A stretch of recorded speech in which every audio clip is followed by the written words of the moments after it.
Do you want to set up a recycling plant but are confused that which kind of recycling plant should I set up? Do you have questions in regards to what should be the capacity of my recycling plant and its future?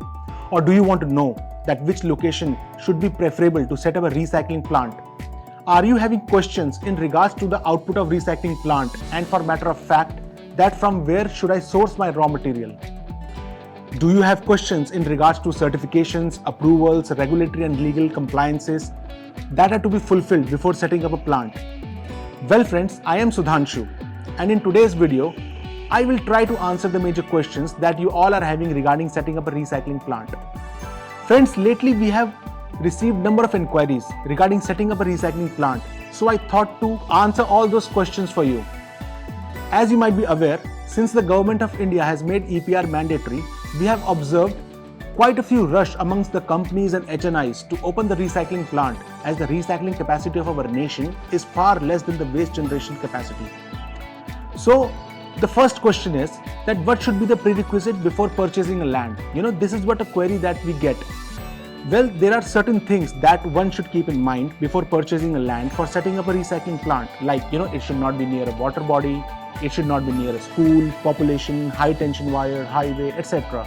So basically, Government of India has provided these guidelines, and according to me, a thorough due diligence of land is required even before procuring a land. Because in past, we have seen that there are a number of cases where people end up buying a land but cannot open a recycling plant due to non-fulfillment of these criteria. We at ASC, we as an organization, we provide end-to-end support, be it in regard to land, machine, infrastructure, certifications, approvals, and even handling the entire plant management. We provide turnkey solutions. The other question that usually I face in the market is regarding the input of the raw material, or like from where should I source my raw material.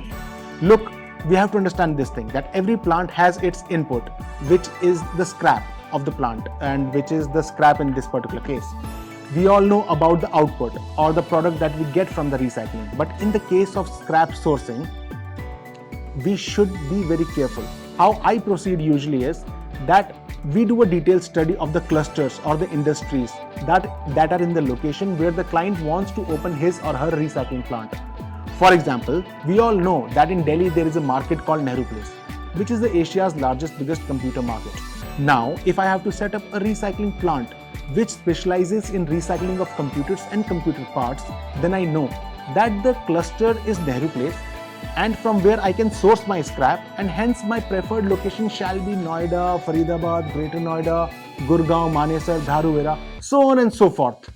So what I'm trying to imply over here is that we have to keep in mind the cost of the transport of the scrap from the cluster to the plant. Hence, a detailed study of this industry and the detailed study of location is very much important. Now, the other question that I get from the market is regarding the infrastructure. What should be the infrastructure? How much land should I procure to set up a plant? Well, guys, there are state bylaws, to be very frank with you, which define that how much land should be of the total area and how much land should be there for the shed area, which is calculated on the basis of the output of your machine.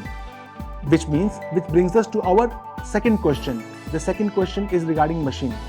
So now guys, purchasing a machine is very tricky subject, because when we talk about machine, we have to keep in mind the output of the machine, or you can say the capacity of the machine, which is totally dependent upon the scrap that a machine or the company can source. Now, if the scrap is less, the machine will be idle, and then it hurts the business. And also, whenever we talk about the machine or land, we have to consider about the future expansion plan of the company. So for example, right now I am recycling X amount of scrap, but in future I want to go to 3X. Then I must have plans in place for that, reaching that particular target. And yes, of course, as an organization at ASC, we do that as well. Now, if I talk about the certifications, that what all certifications are required for setting up a plant. So guys, there are various certificates which are required to setting up a plant. So for example, there is a CTE, CTO, Fire NOC, Electricity NOC, EPR certificate, and some certificates that might vary from state to state. Thank you.